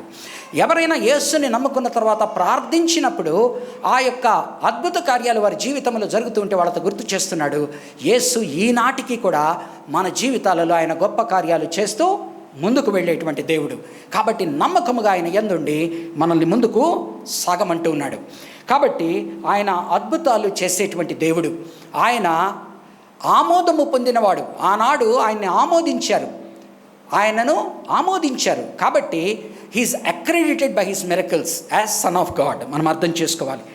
రెండవదిగా కనుక చూస్తే హీఈస్ అక్రెడిటెడ్ ఎలాగనంటే తండ్రి అయిన దేవుడు ఆయన బాప్తిస్మపు అనుభవం సమయంలో 3వ అధ్యాయము మత్తయి సువార్త 3వ అధ్యాయము 17వ వచనంలో అంటున్నాడు, ఇదిగో ఇతను నా ప్రియ కుమారుడు, నేను నిన్ను ఆమోదించాను అని చెప్తున్నాడు. ఇదిగో ఇతను నా ప్రియ కుమారుడు, ఇతని యందు నేను ఆనందించుచున్నాను. కాబట్టి ప్రియమైన సహోదరి సహోదరుడు అర్థం చేసుకో, ఎప్పుడు ఆ మాట అంటున్నాడు. యేసు ప్రభు వారు ఎప్పుడైతే తండ్రి అయిన దేవునికి విధేయత చూపించాడో, బాప్తిజమపు అనుభవానికి లోనయ్యాడో, తనకు బాప్తిజమము అవసరం లేకపోయినా నీతి యావత్తు నెరవేరుటకు ఇలాగున జరగనివ్వు అని మానవునితో ఆయన తనను తాను రిలేట్ చేసుకొని తనను తాను ఐడెంటిఫై చేసుకొని ఎప్పుడైతే బాప్తిజమము తీసుకున్నాడో అప్పుడు తండ్రి అయిన దేవుడు అంటున్నాడు, ఇతను నా ప్రియ కుమారుడు, ఇతని యందు నేను ఆనందించుచున్నాను. అలాగనే మత్తయి సువార్త 17వ అధ్యాయము 5వ వచనంలో గనక చూస్తే, ఇదిగో ఈయన నా ప్రియ కుమారుడు, ఈయన యందు నేను సంతోషించుచున్నాను, ఈయన చెప్పినది మీరు వినుము అంటున్నాడు. 17వ అధ్యాయము మత్తయి సువార్త 5వ వచనం ఎందుకు చెప్తున్నా అంటే వారినందరినీ పిలిచి, అప్పుడు దాన్ని ట్రాన్స్ఫర్మేషన్ అంటాం, ట్రాన్స్ఫిగరేషన్. ఏ సమయంలో అయితే ఆ కొండ మీదకి వెళ్ళినప్పుడు యేసు ప్రభు వారు రూపాంతరము చెందుతారో ఆ సమయంలో ఆ పైనుండి మోషే ఏలియా దిగి వచ్చినట్టు వారితో మాట్లాడుతున్నప్పుడు పేతురు అంటున్నాడు, ఇక్కడ ఇది చాలా బాగున్నది, ఇక్కడ 3 గుడారములు వేసుకుందామని మనం మాట్లాడుతున్న సమయంలో పైనుంచి దేవుడి స్వరము వినపడతా ఉన్నది, ఇతను నా ప్రియ కుమారుడు, ఇతని యందు నేను ఆనందించుచున్నాను, ఈయన చెప్పిన మాట మీరు వినుము అనగా ఆయన తన మరణ పునరుద్ధానాల గురించి చెప్తున్నాడు. కాబట్టి ఎవరైతే ఆయనను దేవునిగా నమ్ముతారో ఆయన మరణమును ఆయన పునరుద్ధానమును నమ్మినప్పుడు ఆయన మాట మీరు వింటున్నట్టు. కాబట్టి ఆయన మాట మీరు వినవలసి ఉన్నది, మీ విశ్వాసమును ప్రకటించవలసి ఉన్నది, బాప్తిజమము ద్వారా విధేయత చూపవలసి ఉన్నది. మరొకసారి చెప్తాను, ఎన్నిసార్లు చెప్పినా మరొకసారి చెప్పవలసినది. జాగ్రత్తగా వినండి. నీవు క్రైస్తవుడు కావాలి అంటే యేసు ప్రభువునందు నువ్వు విశ్వాసము ఉంచాలి. నీవు పాపివని నీవు గుర్తెరగాలి. ఆ పాపములు నీవు గుర్తెరగనంత వరకు ఆ పాపములకు విమోచకుడు రక్షకుడు ఒకడున్నాడని, దేవుడే తాను మనిషి దిగివచ్చి నా పాపములను తన మీదకి తీసుకున్నాడని, ఆయన మరణించాడని, ఆయన పూడ్చబడ్డాడని, ఆయన 3వ దినమున సజీవుడయ్యాడని నీవు నమ్మాలి. కాబట్టి నీ పాపాల నుంచి నీకు విమోచన దొరికింది, నీవు రక్షణ పొందావని నమ్మాలి. రెండవది, మొట్టమొదటిది జాగ్రత్తగా వినండి, నీవు క్రైస్తవుడు కావాలంటే, నీవు క్రైస్తవురాలు కావాలంటే ఇక్కడ ఉన్న ప్రతి ఒక్కరితో దేవుడు మాట్లాడుతున్న మాట, మొట్టమొదట నీ విశ్వాసాన్ని నీవు ప్రకటించవలసి ఉన్నది. ఎవరి మీద నీ విశ్వాసాన్ని ప్రకటించాలి? దేవుని మీద, దేవుని కుమారుడైన యేసు ప్రభు మీద నీ విశ్వాసము ప్రకటించవలసి ఉన్నది. రెండవది విధేయత. నేను విశ్వసించాను అని చెప్పేదాన్ని ఆయన మాటకు అనుగుణముగా నీవు విధేయత చూపాలి. ఆ విధేయతే బాప్తిజమము. అనగా యేసు, నిన్ను నా రక్షకునిగా నేను అంగీకరిస్తున్నాను, అందరి ముందర అంగీకరిస్తున్నాను. అయ్యా, నా పాత జీవితము చెడ్డ జీవితము, కాబట్టి ఆ పాత జీవితానికి నేను మరణిస్తాను, కొత్త సృష్టిగా నేను కొత్త జీవితము జీవిస్తాను అని ఆ యొక్క నీటి దీనిలో మనము మునిగి లేచినప్పుడు మన పాత జీవితానికి మరణిస్తున్నాము, కొత్త జీవితానికి లేస్తున్నాము. మూడవది గమనించండి, విశ్వాసము, విధేయత. మూడవది, ఈలాగున విశ్వాసము విధేయత చూపినప్పుడు తండ్రి దేవుడు కలిసి పరిశుద్ధాత్మ దేవుడు అనేటువంటి వరము మనకిస్తాడు. అనగా ఈ విశ్వాసము విధేయత ద్వారా మనము జీవించాలి అనుకుంటాం దేవుని కొరకు, కానీ సరి అయిన రీతిలో దేవుని కొరకు జీవించలేని పరిస్థితుల్లో ఉన్నప్పుడు దేవుడు మనకు సహాయము సహకారము చేసి పరిశుద్ధాత్మ సహాయముతో మనల్ని ముందుకు నడిపిస్తాడు. కాబట్టి పరిశుద్ధాత్మ సహాయము లేకుండా నీవేమీ చేయలేవు. పరిశుద్ధాత్మ సహాయం లేకుండా నీవు క్రైస్తవ జీవితంలో ఏమీ చేయలేవు. నీకు పరిశుద్ధాత్మ సహాయం కావాలి అంటే యేసు ప్రభు యందు విశ్వాసము ప్రకటించాలి, రక్షణ పొందాలి. యేసు ప్రభువుకు విధేయత చూపించాలి. ఆయన దేవుడయ్యుండి మానవుడిగా వచ్చి ఆయన నీతి యావత్తు నెరవేర్చుట కొరకు నీతో నాతో ఐడెంటిఫై చేసుకొని బాప్తిజమము తీసుకున్నట్టు నీవు ఆయన నామమున బాప్తిజమము తీసుకోవాల్సి ఉన్నది. అప్పుడు పరిశుద్ధాత్మ దేవుడు నీకు వరముగా ఇవ్వబడతాడు. ఆ పరిశుద్ధాత్మ దేవుని సహాయంతో నీవు పరిశుద్ధముగా జీవిస్తావు. ఉత్త విశ్వాసం అంటే మీరే చెప్పండి, నాకు విశ్వాసం ఉన్నది అని దాన్ని కార్యరూపంలో చూపకపోతే, విధేయతలు చూపకపోతే అది నిజమైన విశ్వాసమా? నేను ఒకరిని ప్రేమిస్తున్నాను అని వారికి ఏది కావాలనో అది నేను చేయలేకపోతే, వారికి నేను తలవగ్గకపోతే అది విశ్వాసమా? కాబట్టి విశ్వాసము ఉన్నది అని ప్రకటించేవారు విధేయత కూడా ప్రకటించాలి. ఒకవేళ విధేయత ప్రకటిస్తున్నారు అంటే ఏంటి?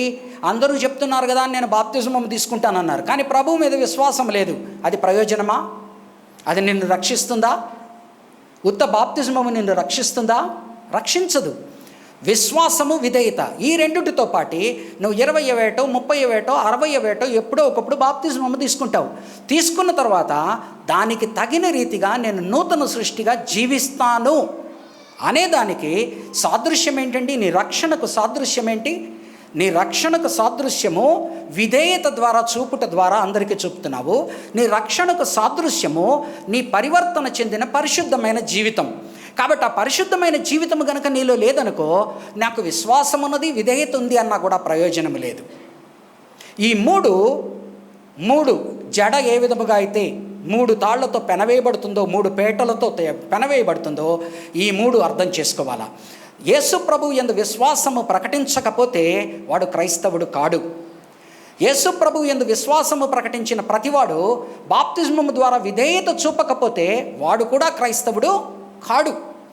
ఎవరైతే యేసు ప్రభు యందు విశ్వాసము ప్రకటించామో, విధేయత ప్రకటించి బాప్తిజమము తీసుకున్నామని చెప్పి ఆయనకు తగిన రీతిగా జీవించకుండా కొనసాగుతారో వారి సాక్ష్యము ద్వారా వారి యొక్క విశ్వాసాన్ని, వారి యొక్క విధేయతను ప్రశ్నించేటువంటి రీతిగా వారి జీవితం ఉన్నది. అర్థమవుతుందండి? ఈ 3 కాంట్రడిక్ట్ చేయకూడదు. ఒక జడ అల్లబడాలి అంటే 3 పెనవేసుకోవాలి. ఈ 3 పెనవేసుకోకపోతే అది నిజమైన క్రైస్తవత్వము కాదు. కాబట్టి నీవు యేసు ప్రభువును రక్షకునిగా అంగీకరించాలి నీ విశ్వాసము ద్వారా. విశ్వాసమును విధేయత చూపుతూ బాప్తిజమపు అనుభవంలోకి రావాలి. ఈ బాప్తిజమపు అనుభవంలోకి వచ్చినప్పుడు నీకు పరిశుద్ధాత్మ దేవుడు అనే వరమునిస్తాడు. ఆయన నిన్ను నీ శేష జీవితం అంతా కూడా ఈ విశ్వాసానికి తగిన రీతిగా, ఈ విధేయతకు తగిన రీతిగా నీ క్రియల ద్వారా ఆయనను ఘనపరుస్తావు, మహిమపరుస్తావు. అప్పుడు ఆయన అంటున్నాడు, ఇదిగో ఇతను నా ప్రియకుమారుడు, ఇతని యందు నేను ఇదిగో ఈవిడ నా ప్రియకుమార్తె, ఈవిడ యందు నేను ఆనందిస్తున్నాను. ఎందుకనగా ఈవిడ నా మీద విశ్వాసము ప్రకటించింది, ఈయన నా మీద విశ్వాసము ప్రకటించాడు, దాన్ని తల వంచి విధేయతలాగా చూపించాడు బాప్తిజము. అంత మాత్రమే కాక జీవితాంతము కూడా దానికి కట్టుబడి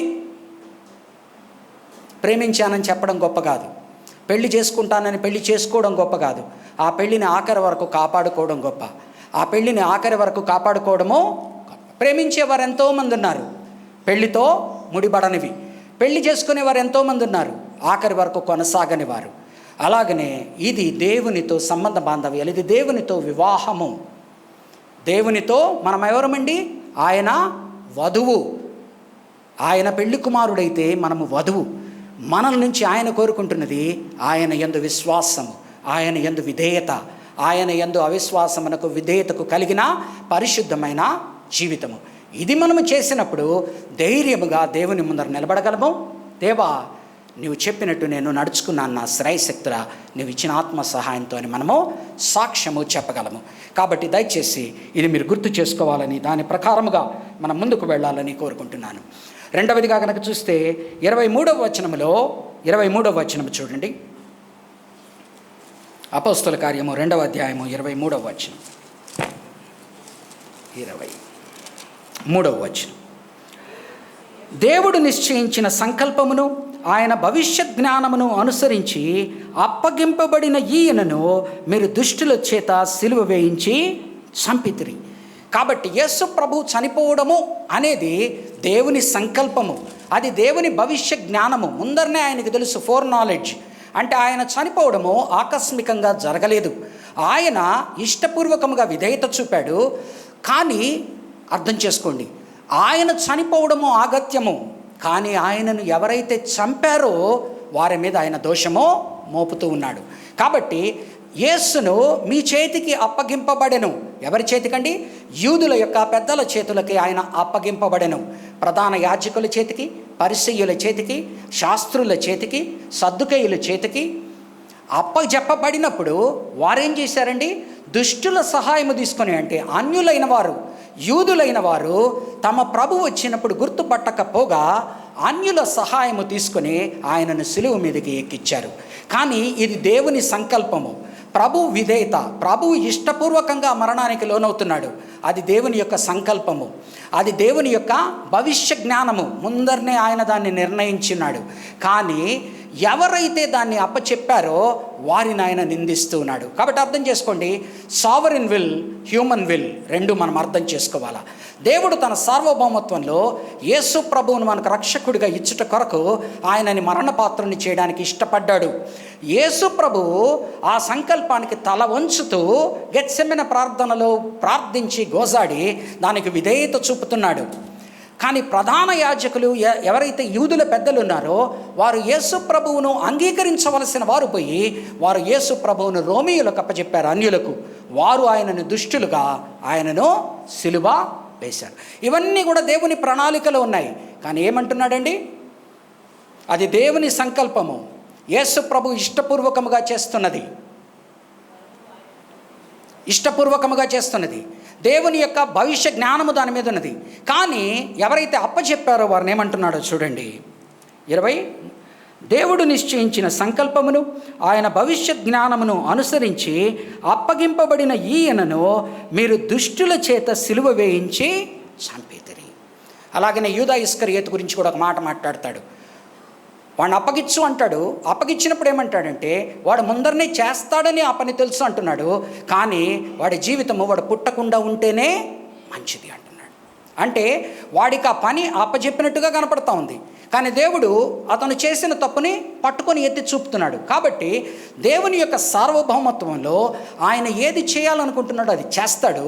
అది ఎవరైతే జ్ఞానము కలిగి ఇష్టపూర్వకంగా, ఇచ్ఛాపూర్వకంగా చేస్తారో వారి మీద నేరము నింద మోపుతున్నాడు. ఆ నేరము నింద నుంచి యూదా ఇస్కరియోతు తప్పించుకోలేకపోయాడు. వీరు కూడా, ఈ యొక్క యూదుల పెద్దలైన వారు కూడా తప్పించుకోలేకపోయారు. ఎందుకంటున్నాడు? మీరు దుష్టుల చేతికి అప్పగించి ఆయనను చంపితిరి అంటున్నాడు. కాబట్టి దేవుని యొక్క సార్వభౌమత్వం ప్రకారం ఆయన ఏం చేయాలనుకుంటాడో చేస్తాడు. యేసు ప్రభు ఇష్టపూర్వకంగా దాన్ని చేయడానికి నిశ్చయించుకున్నాడు, ఎందుకంటే అందరినీ రక్షించట కొరకు. కానీ చేసిన వారిని ఆయన తప్పు పట్టకుండా వదలట్లేదు.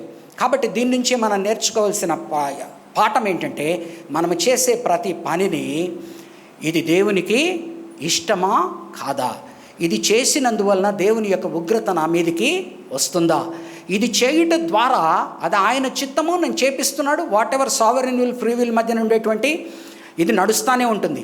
కానీ ఎవరైతే ఆ పనికి ఒడిగడతారో వారు శిక్షార్హులు అవుతారు అని చూపిస్తున్నాడు. కాబట్టి ఇక్కడ ఉన్న మనం ఎవ్వరము కూడా దేవునికి కష్టము కలిగించే పని, నొప్పి కలిగించే పని, ఆయనకు దాన్ని ఏమంటారు, ఆయనను నొప్పించి మన ఆశీర్వాదాన్ని కోల్పోయే పనులు మనం ఎప్పుడు కూడా చేయకూడదు. కాబట్టి ఆయన సంకల్పము మనకు దేవుని యొక్క పరిశుద్ధ గ్రంథంలో మనకు కనపడుతుంది. ఆయన భవిష్య జ్ఞానం గురించి మాట్లాడుతున్నాడు. కానీ అల్టిమేట్గా చేయవలసిన వాడిని నేనే.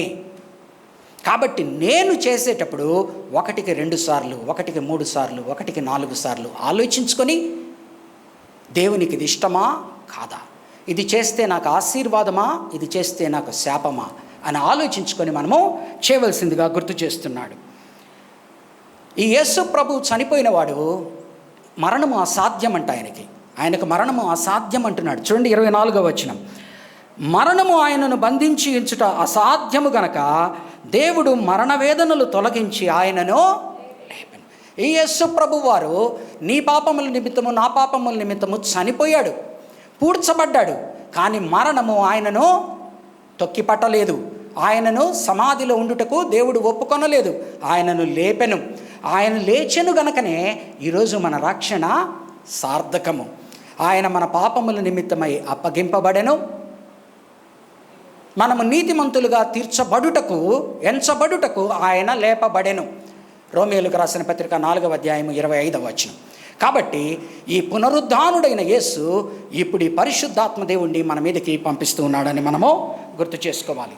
చూడండి, పేతురు చెప్పేటప్పుడు అంటున్నాడు, ఈ ప్రాఫెసీ కూడా ఇదంతా అయ్యా నా మాటలు కాదు అంటున్నాడు. ఎందుకండి ఈరోజైతే మనం చిన్నగా పౌలులో రోమీయులకు రాసిన పత్రికలో ఇలా విన్నాడు కాబట్టి పౌలు అన్నాడు యేసు ప్రభువని, పౌలు అన్నాడు రక్షకుడని అని మనం ఈజీగా అంటాం. పేతురు దగ్గర ఆ పుస్తకం లేదు, పౌలు అన్న మాటలు నేను కోట్ చేయలేడు. కాబట్టి ఎక్కడికి వెళ్తున్నాడండి ఆయన? పాత నిబంధనలోకి వెళ్తున్నాడు. పాత నిబంధనలో ప్రవక్తగా ఎంచబడిన దావీదు ఏం చెప్పాడో గుర్తు చేసుకోండి అంటున్నాడు. కాబట్టి దావీదు ప్రవచనము గుర్తు చేసుకోండి అంటున్నాడు. 25 నుంచి 28 వచనాల్లో దావీదు ప్రవచనాన్ని ఉత్కటిస్తూ ఉన్నాడు. చూడండి, ఆయనను గుర్చి దావీదు ఇట్లనెను, నేనెల్లప్పుడూ నా ఎదుట ప్రభువును చూచుచుంటిని. ఆయన నా కుడిపార్శ్వమున ఉన్నాడు గనక నేను కదల్చబడను. కావున నా హృదయము ఉల్లసించెను, నా నాలుక ఆనందించెను, మరియు నా శరీరము కూడా నిరీక్షణ కలిగి నిలకడగా ఉండును. నీవు నా ఆత్మను పాతాళములో విడిచిపెట్టవు, నీ పరిశుద్ధుని కుళ్ళు పట్టనీయవు. నాకు జీవమార్గములు తెలిపితివి, నీ దర్శనం అనుగ్రహించి నన్ను ఉల్లాసముతో నింపెదు. 3 ఆశీర్వాదాలు ఉన్నాయి దీంట్లో, గమనించండి. ఏమంటున్నా అంటే 25వ వచనంలో I will always be in God's presence. నేను ఎప్పుడు కూడా ఇలాంటి విశ్వాసము ప్రకటించిన దావీదు అంటున్నాడు ఎల్లప్పుడూ. 25వ వచనం చూడండి, ఆయన నా కుడిపార్శ్వమునున్నాడు గనక నేను కదల్చబడను. ఆయన సన్నిధి నాతో ఉన్నది గనుక నేను దేనికి భయపడను, నేను కదల్చబడను. 26 నుంచి 27 అంటున్నాడు, ఐఎమ్ ఆల్వేస్ హ్యాపీ, ఎప్పుడు ఆనందముగా ఉన్నాను. దేనికంట? నా జీవితంలో పునరుద్ధాన నిరీక్షణ ఉన్నది. 26, 27, కావున నా హృదయము ఉల్లసించెను, నా నాలుక ఆనందించెను, మరియు నా శరీరము కూడా నిరీక్షణ కలిగి నిలకడగా ఉండును. నీవు నా ఆత్మను పాతాళములో విడిచిపెట్టవు, నీ పరిశుద్ధిని కుళ్ళు పట్టనీయవు. కాబట్టి యేసు ప్రభువునందు విశ్వాసం ఉంచిన వారు, యేసు ప్రభు ఏ విధముగా అయితే పునరుద్ధానమునయ్యాడో మనకు మరణ భయము ఇంక లేదు. నా శరీరము పాతాళమునకు ఆయన వదిలిపెట్టడు, ఆయన నన్ను కుళ్ళు పట్టనీయడు, ఆయన నన్ను లేపును. కాబట్టి నేను ఆయన ఎల్లప్పుడూ ఆనందించుదును. 28వ వచనంలో అంటున్నాడు, నా జీవమార్గములు తెలిపితివి, నాకు జీవమార్గములు తెలిపితివి, నీ దర్శనం అనుగ్రహించి నన్ను ఉల్లాసముతో. నీవు నాకు ఏ విధముగా నడుచుకోవాలను నడత నేర్పావు గనక నేను దాని నుంచి తప్పిపోను. కాబట్టి పరిశుద్ధాత్మ దేవుని గురించి వివరణ ఇచ్చేటప్పుడు అపోస్తలుడైన పేతురు ప్రవచనాల్ని వాడుకుంటూ ఉన్నాడు. ఏ ప్రవచనాలండి? యావేలు ప్రవక్త ప్రవచనాన్ని వాడుకొని పరిశుద్ధాత్మ దేవుడు అనేవాడు మనకు వరముగా ఇవ్వబడుతుందని ఆనాడే చెప్పబడింది. బాప్తిజం ఇచ్చి యోహాను యొక్క ప్రవచనాన్ని ఉపయోగించుకొని అంటున్నాడు, నేను మామూలుగా నీటితో బాప్తిజం ఇచ్చేవాడే కానీ యేసు ప్రభువు ఆత్మతో, పరిశుద్ధాత్మతో బాప్తిజం ఇస్తాడని గుర్తు చేస్తున్నాడు. యేసు ప్రభు వారు సైతము నేను ఇక్కడ ఉన్నంత వరకు మీ మీదకి ఆత్మ రాదు, నేను పైకి వెళ్ళిన తర్వాత మీ మీదకి ఆత్మను పంపిస్తానంటున్నాడు. అదే విధముగా పంపించాడు. వీటిని ఆయన పునరుద్ధానించుకుంటూ, అంటే వీటిని పురస్కరించుకుంటూ ఆయన ఏమంటున్నాడంటే, అయ్యా దావీదు ప్రవచనాలు ఈ విధముగా ఉన్నాయి, మనం ఏం చేశాము, అద్భుతాలు చేసిన దేవుడి ఆమోదించిన వాడిని మనం ఆయన్ని చంపేశాము, మనం ఆయన్ని దుష్టుల సహాయంతో చంపేశాము. అద్భుతాలు చేసిన వాడిని, దేవుని యందు ఆమోదము పొందిన వాడిని, నా ప్రియ కుమారుడు అని చెప్పిన వాడిని, తన మాట వినుము అన్నవాడిని మనము చంపేశాము. అయినప్పటికీ ఇదంతా కూడా దేవుని చిత్తమయ్యా, దేవుని చిత్తము. కానీ ఆయన అక్కడ సమాధిలో ఆయన్ని వదిలివేయలేదయ్యా, ఆయన 3వ దినమున ఆయన్ని లేపెనయ్యా. కాబట్టి ఈ రోజున ఆనందం ఏంటంటే ఆయన్ని లేపాడనే దాన్ని బట్టి always God's presence is with me. కాబట్టి నాకు ఇంకే భయమో లేదు. ప్రభువుని నమ్ముకున్న వారికి, ఆయన పునరుద్ధాన శక్తిని నమ్ముకున్న వారికి, ఆయన పునరుద్ధానం యందు ఆయన ఏ పరిశుద్ధాత్మని ఇస్తానన్నాడు, ఆ పరిశుద్ధాత్మ శక్తి ద్వారా మనకు కలిగే ఆదరణ ఏంటంటే I'm always in God's presence, so no fear, నాకు ఇంకా భయమో లేదు. ఆల్వేస్ హ్యాపీ, నేను ఎప్పుడూ ఆనందంగా ఉంటాను. ఎందుకంటే నా యొక్క అన్నిటికన్నా నన్ను భయపెట్టేదేంటి, మరణము.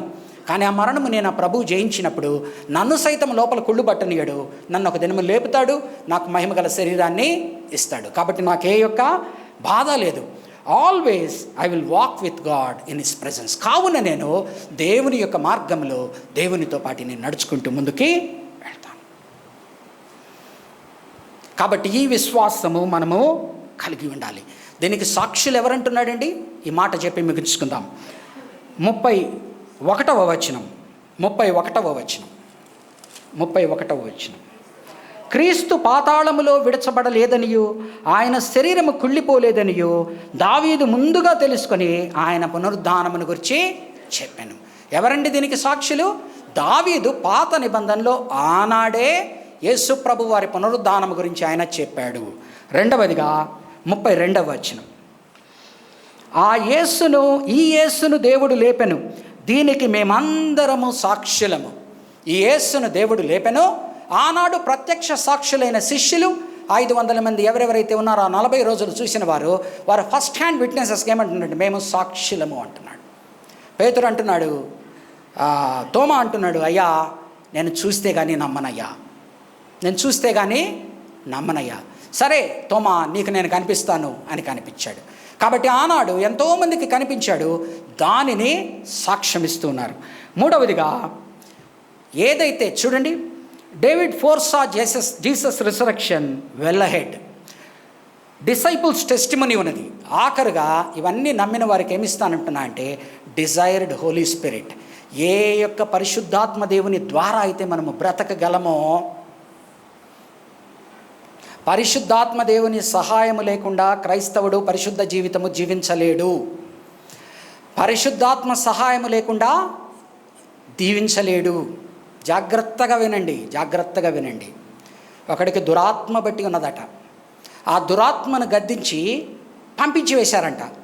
పంపించి వేస్తే వాడు బయటికి వెళ్ళాడంట. బయటికి వెళ్ళి మరలా వాడికి ఎక్కడ స్థలము దొరకలేదంట. ఆ దురాత్మకి వెనక్కి వచ్చి చూసిందంట. ఏ ఇంటి నుంచి అయితే వెళ్ళగొట్టారో ఆ ఇల్లు క్లీన్ చేసి పెట్టబడిందంట. అది పోయి చాలా బాగుంది స్థలం అని దానితో పాటు ఇంకొక 7గురిని తీసుకొచ్చి ఈలాగున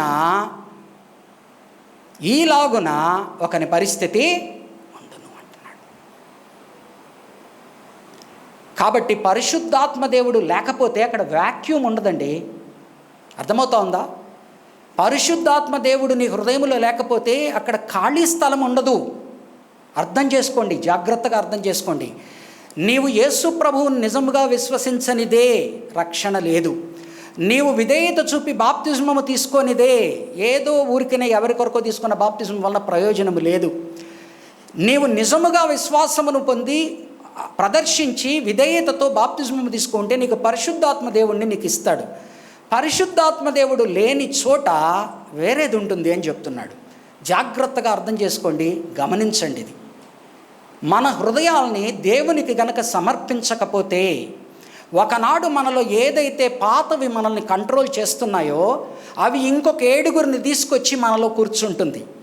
పరిశుద్ధాత్మ దేవునితో మన హృదయాన్ని గనక నింపుకోకపోతే మన హృదయము పాత జీవితమునకు సంబంధించిన ఏ దురాత్మనైతే మనము వదలగొట్టామో తిరిగి పరిశుద్ధముగా జీవించకుండా ఆత్మ సహాయముతో ఉన్నప్పుడు ఆ దురాత్మలన్నీ ఇచ్చి మన హృదయంలో కూర్చొని వాడి గతి ముందు కన్నా ఇంకా దారుణముగా ఉండదు. ఎక్కడో నాకు ఆ వాక్య భాగం కరెక్ట్గా గుర్తు రావట్లేదు, ఉంటే చదివి వినిపించేవాడిని. వాడి గతి ముందు కన్నా వాడి గతి ముందు కన్నా చెడ్డది ఆయన. కాబట్టి ఇది మనం ఆలోచించండి ప్రియమైన సహోదరుడి సహోదరుడా, నీది నిజమైన విశ్వాసమేనా? ప్రభువు నువ్వు నిజంగానే విశ్వసించావా? నిజంగానే ప్రభువుకు నువ్వు విధేయత చూపి బాప్తిజమం తీసుకున్నావా? ఈ దినము నీ హృదయంలో పరిశుద్ధాత్మ దేవుడు ఉన్నాడా? పరిశుద్ధాత్మ దేవుడు ఉంటే నీ కార్యాలు వేరేగా ఉంటాయి. ఒకవేళ పరిశుద్ధాత్మ దేవుడు కనుక నీ హృదయంలో లేకపోతే పరిశుద్ధమైన క్రియలు ఉండక అపరిశుద్ధాత్మ నీ హృదయంలో కూర్చొని దాని క్రియలు జరిపించడానికి అది ప్రయత్నిస్తుంది. కాబట్టి ఈ దినము యేసు ప్రభువు నమ్ముకున్న వారికి పరిశుద్ధాత్మ దేవుడు వరముగా ఇవ్వబడను. కాబట్టి యేసుని నమ్ముకుందాం, నిజమైన బాప్తిజమమును తీసుకుందాం, పరిశుద్ధాత్మ సహాయంతో పరిశుద్ధమైన జీవితంలో మనం ముందుకు సాగుతాం. లేని ఎడల దేవుని ఆశీర్వాదాలని మనము కోల్పోతాం. ఎంతోమంది ఆయన దగ్గరికి వచ్చి ప్రభువా ప్రభువా ప్రభువా ప్రభువా మేము నీ కొరకు అద్భుతములు చేయలేదా? ప్రభువా ప్రభువా నీ కొరకు మేము దెయ్యములను వదలగొట్టలేదా? ప్రభువా ప్రభువా మేము ఈ పని చేయలేదా, ఆ పని చేయలేదా అంటే ఆయన అంటున్నాడంట, దుష్టమైన జనాంగమా మీరెవరో కూడా నాకు తెలియదు. ఐ డోంట్ నో యూ, నాకు మీరెవరో తెలియదు. కాబట్టి ప్రియమైన సహోదరి సహోదరుడు జాగ్రత్తగా వినండి. ఇక్కడ నువ్వు అందరికీ తెలియవచ్చు, కానీ దేవునికి నీవు తెలియకపోతే ఏ ప్రయోజనము లేదు. ఈ 70 ఏళ్ల జీవితం ఆయన తెలుసుకోవడానికే ఇచ్చాడు. ఆయన మనం తెలుసుకున్న ఎడల, ఆయన అంగీకరించిన ఎడల, బాప్తిజమం తీసుకున్న ఎడల, ఆయన పరిశుద్ధాత్మతో మన హృదయం నింపుకున్న ఎడల, ఆయన పైకి వెళ్ళినప్పుడు దేవదూతల ముందరను దేవుని ముందరను ఇదిగో నా ప్రియకుమారుడు, ఇదిగో నా ప్రియకుమార్తె అని మనల్ని స్వీకరిస్తాడు.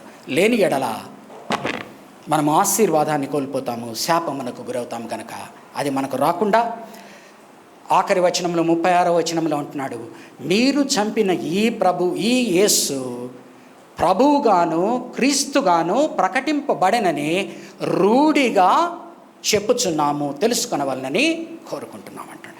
కాబట్టి ఆనాడు అపోస్తలుల బోధ, పెంతెకోస్తు అనుభవము, పేతురు యొక్క మొట్టమొదటి బోధలో యేసు ప్రభువును దేవునిగా, రక్షకునిగా పరిశుద్ధాత్మ దేవుని సహాయంతో చూపిస్తూ ఆ పరిశుద్ధాత్మ దేవుని మన హృదయంలో ఉంచుకుంటే ఎటువంటి గొప్ప కార్యాలు జరుగుతాయో చెప్తున్నాడు.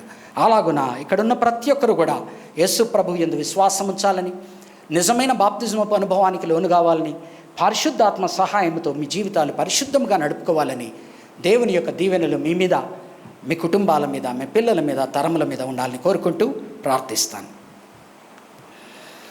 పరిశుద్ధమైన దేవానైనా, నీ కృప కలిగిన హస్తాలకునైనా సంఘముగా మమ్మల్ని అందరినీ భద్రపరుచుకుంటూ, ఆనాడు అపోస్తలుల బోధలో భాగముగా మొట్టమొదటి సందేశముగా పేతురిచ్చిన సందేశము పెంతెకోస్తు దినమున దాన్ని మేము ఈ దినము ధ్యానించి ఉండగా, ఈ దినము అది మాకు ఉపయోగపడగలిగినట్లుగా, మా జీవితాలకి అన్వయించుకొని జీవించగలిగినట్లుగా నీ దీవెనలకు పాత్రులు చేయమని మా ప్రభువును రక్షకుడు అయిన యేసుక్రీస్తు నామమున ఈ ప్రార్థన వేడుకుంటున్నాము తండ్రి. ఆమేన్. మరి